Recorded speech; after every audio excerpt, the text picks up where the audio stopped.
working is a good thing. I think companies should prioritize and invest in their employees' mental health. I mean, I've heard of studies they've done in Europe where they did like a 4-day work week. And even though they had a whole extra day that they weren't working, their productivity statistically increased. You get that done in 4 days, and you tell me that you normally would have been 5 days.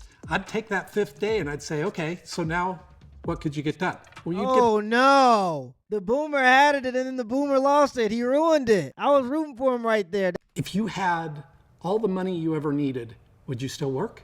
Definitely not. Oh, yeah, exactly. Why would you do that? What kind of question is that? I've been laid off multiple times, and I'd only been at the position 3 months. They just think my ideas are so absurd. It comes across to me probably as how do we do less work? I think you guys are stubborn. Because we use technology for a lot of things that we're lazy. I'm not sure you value how hard you have to work. What's the worst thing about my generation? Oh, it's about to get Gen hot. Z and It's baby about to get boomers hot. get along in the workplace? To find out, we paired 6 strangers back to back for an unfiltered conversation about work culture. What misconceptions do you think people have about the way your generation works? Well, I think the easy one is Gen Zers can be seen as lazy or not willing to work as hard. And that technology is doing all the work for us, which I don't think is the case. Oh, no, that's definitely true. And this might be a back in my day kind of moment because back when I was in college, we had something called Quizlet. Now, this was before ChatGPT. And on Quizlet, you could find answers to certain questions on the test, and people used that as a tool because it was available. I think it got to the point where people started to value the degree more than they valued the actual education required to get the degree. And because of that, people would use things like Quizlet in order to find answers to their questions. And you could call that lazy, but something like that is just a tool. The whole purpose of technology is to be a tool to make work easier. You wouldn't call a person lazy who uses an oven instead of an open fire to cook their food, because the oven is a tool to make it more efficient and safer for people to use.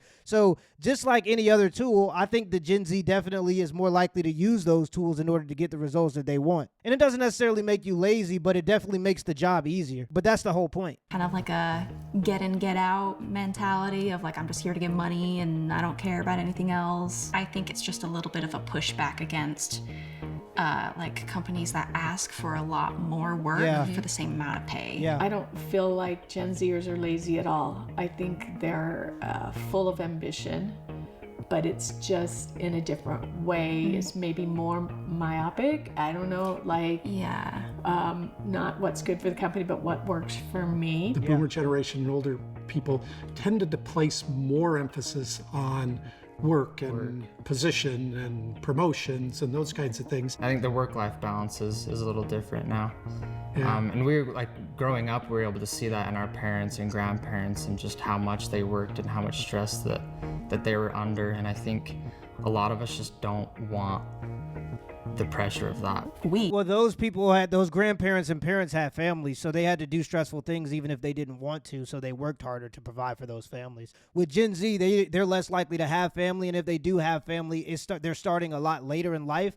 So taking on that responsibility isn't a necessity. It's something that you get to choose to do or choose not to do. And so a lot of people are just choosing not to do it because it is hard and it is stressful to work a job every day. And if you don't have a reason or somebody that you need to provide for in order to do it, it's easier to just opt out of doing it. Of course, you got to do certain things in order to live, but I think that's what Gen Z is doing. I think they're doing the bare minimum in order to survive. If you feel like working gets you nowhere in life, why work?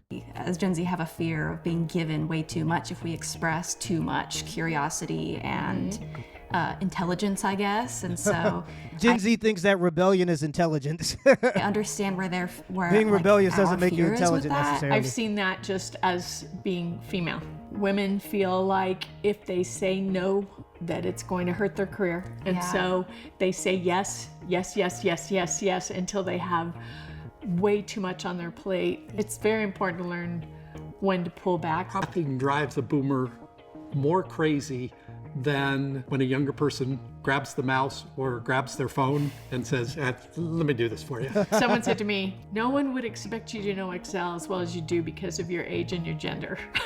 Really?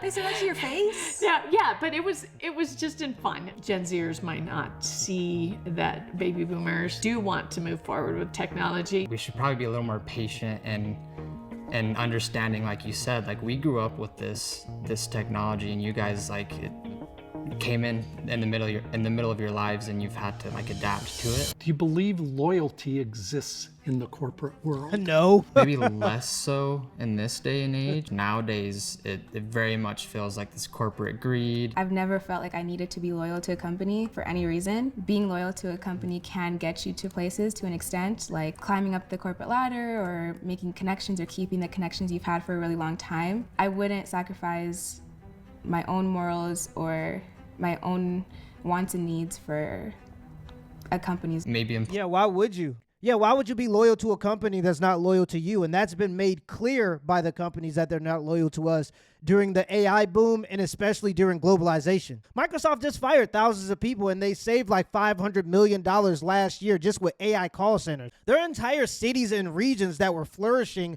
when companies were there, and the moment globalization became a thing, they took those jobs away and outsourced them to overseas just so they could save a couple bucks. There was no loyalty. So the companies are making it clear that the moment they can save a couple extra bucks, they're kicking you to the curb. Rockefeller, part of his public campaign was to take pictures of himself handing out nickels in neighborhoods where people used to work for the companies that he owned, because those companies were dependent on the people in that community. So there was like a mutual respect and a mutual understanding. And there was also a pressure on those tycoons to be loyal to the people in that city because those were the people that worked for them. Now with globalization, you just don't have that anymore. Companies are only loyal to their bottom dollar. And I actually don't think that companies care about this type of stuff. They're just waiting and stalling until they can replace people with AI indefinitely.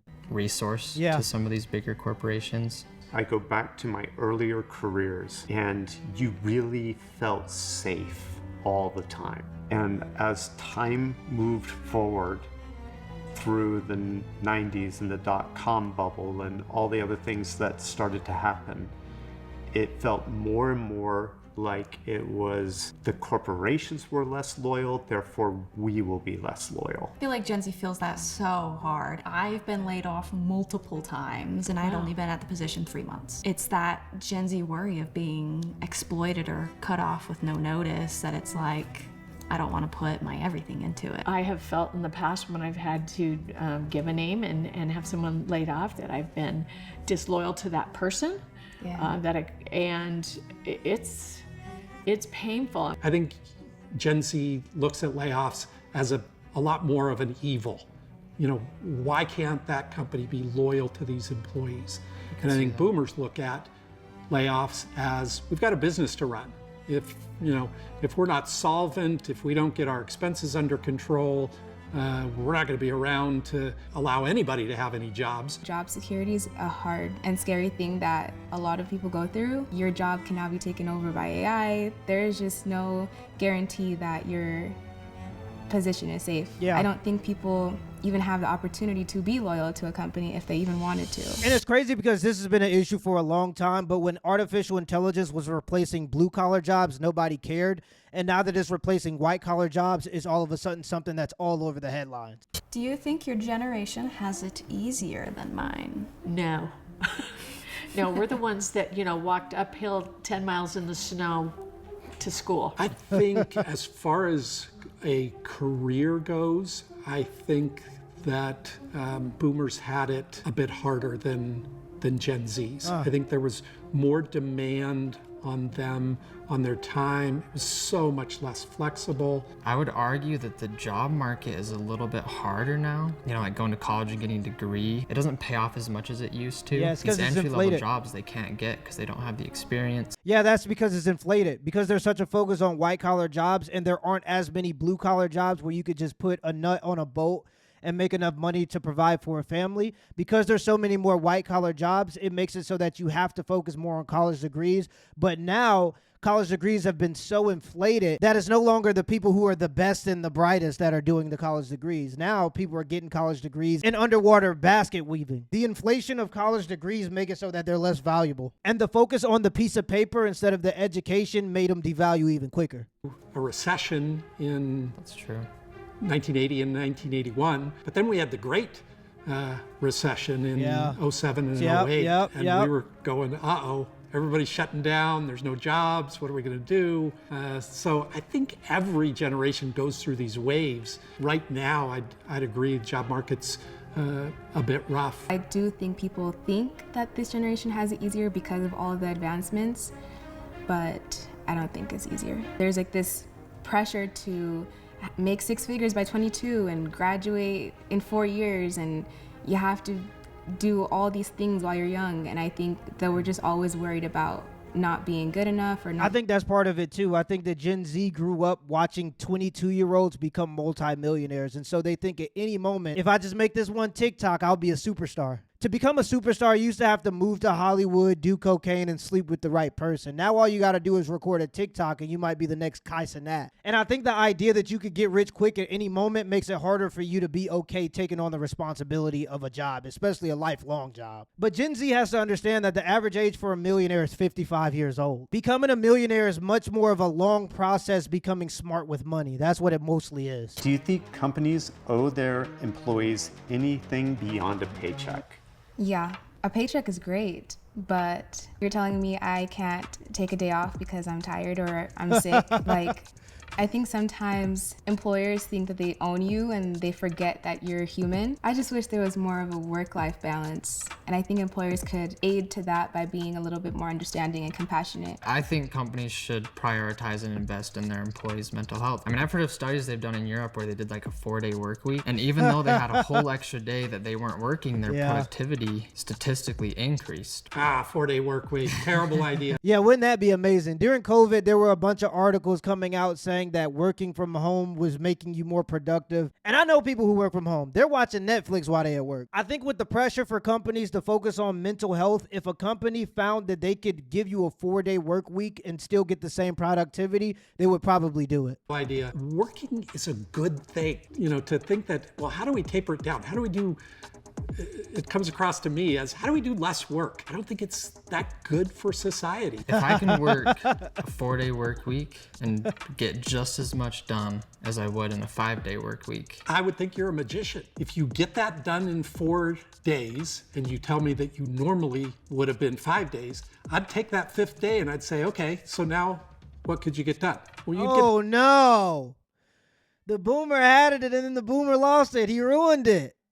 I was rooting for him right there. That's not what that's supposed to be. And that's the reason why a lot of people don't want to work hard, because it's not rewarded with anything but more work. And that's a big issue. And this used to be a thing. When I was working at McDonald's a long time ago, when there was nothing else to do, we were just supposed to sweep and act like we were working hard. And we were just like, why don't you act like we working hard? You get paid more than us. You the manager. Just imagine that we're working harder. So if you reward people with extra work with no extra pay, if they get the job done quicker, then they're just going to do the job slower. Maybe it shouldn't be that way, but let's be honest, that's the way it is. I don't think it's realistic to think I could do as much in 4 days as I could do in 5 days. Future employers expect you to get a lot of experience from previous jobs, and if they aren't willing to give you those experiences and throw you in the deep end, or at least teach you, mentor you a little bit, then there's not a lot to gain from that experience. Yeah, you have to be 22, have a college degree, and 12 years worth of experience. The biggest issue here is when people are bouncing from job to job, one of the most expensive parts in the hiring process is the training aspect of that.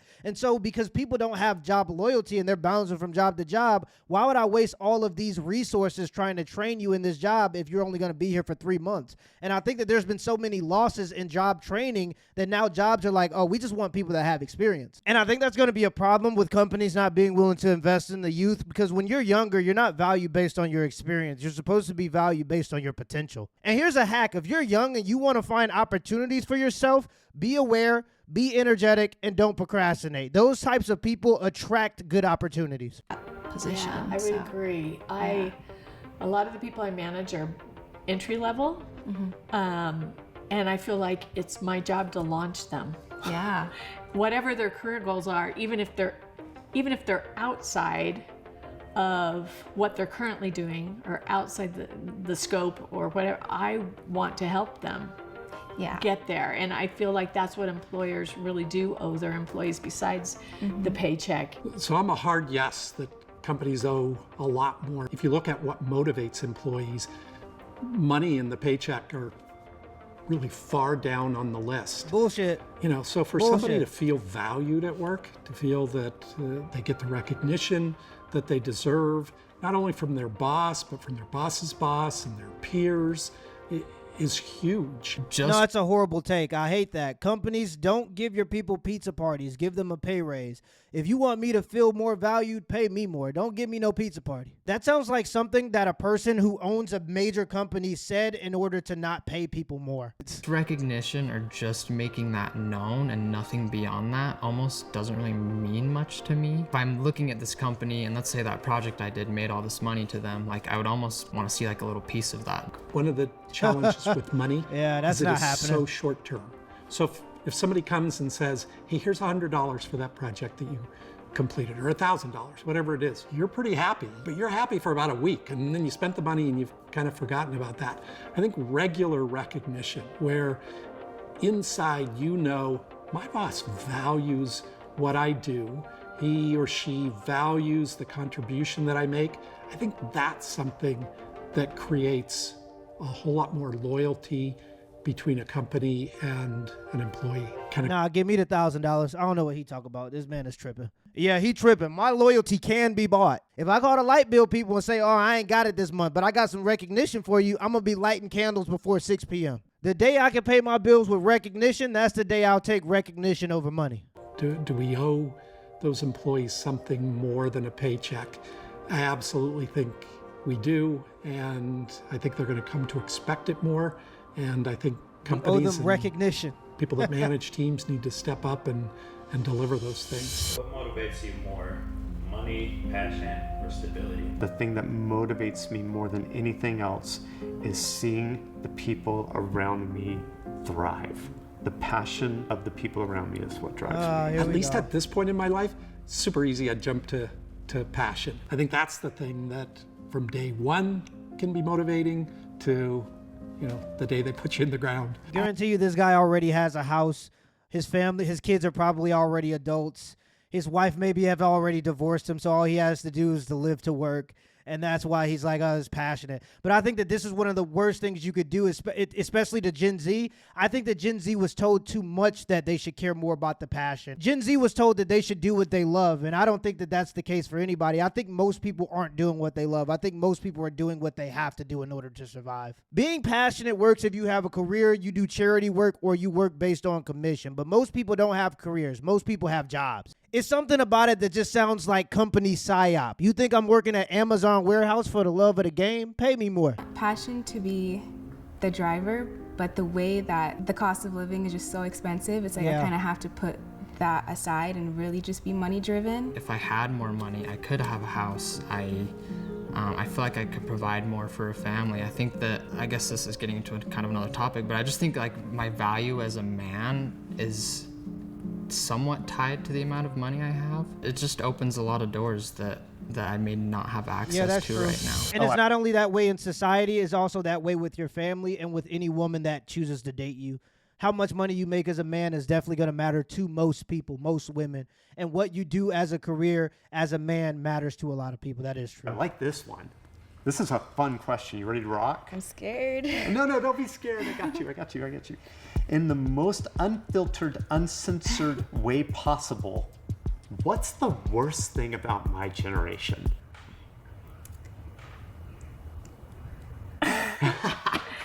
Okay, this is no offense to anyone in specific. It's very hard to get through to some baby boomers. They can be very, very hard-headed, and they're not willing to acclimate to this new generation. The ones I've interacted with don't see that other people can work differently, live their life differently, and thrive. They just think my ideas are so absurd. If I had to answer Probably with are. a criticism, It's just the amount of time in front of a screen, I would say is the worst thing. I'm Reasonable. not sure That's reasonable. you value how hard you have to work to get to where you want to get to. My answer isn't to nitpick an element of something that is done differently than the way I do it.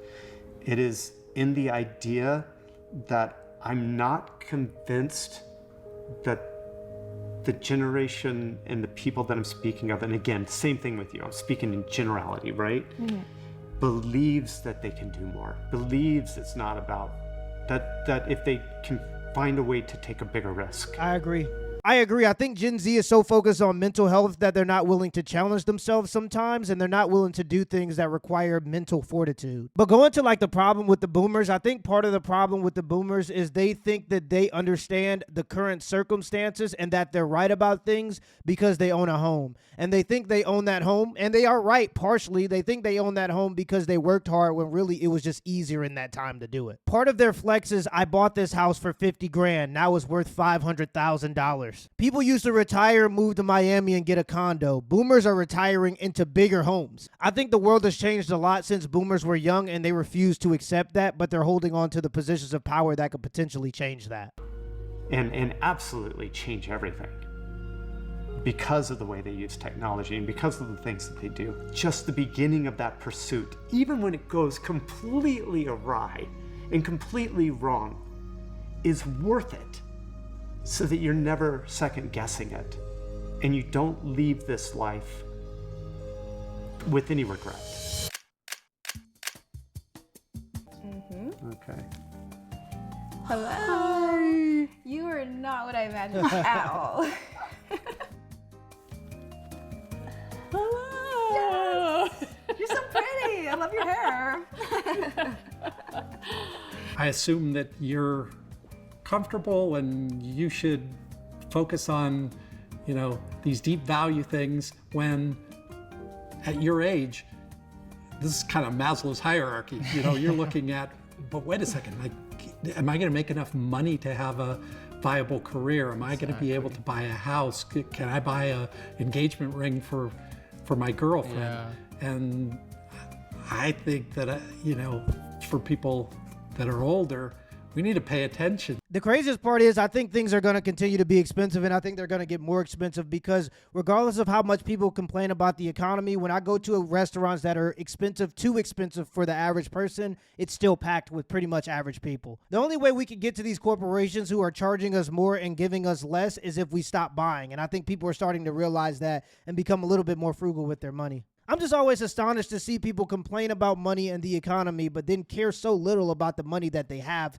to the point where they just buy pointless stuff. I just never understood that. I think this problem is going to keep existing, and I think this problem is going to get worse. And the only way we can reverse that is if the future becomes frugal and if the future becomes more of a focus on family instead of just material BS. Either way, this video was Gen Z work ethic, what boomers don't get, and this was by Nectar. I'll leave a link in the pinned comments and in the description down below. Let me know in the comments below if this video was a W or a L, and give me the HBO special. That's a help brother out special. Hit the like and the subscribe button for more content. Till next time.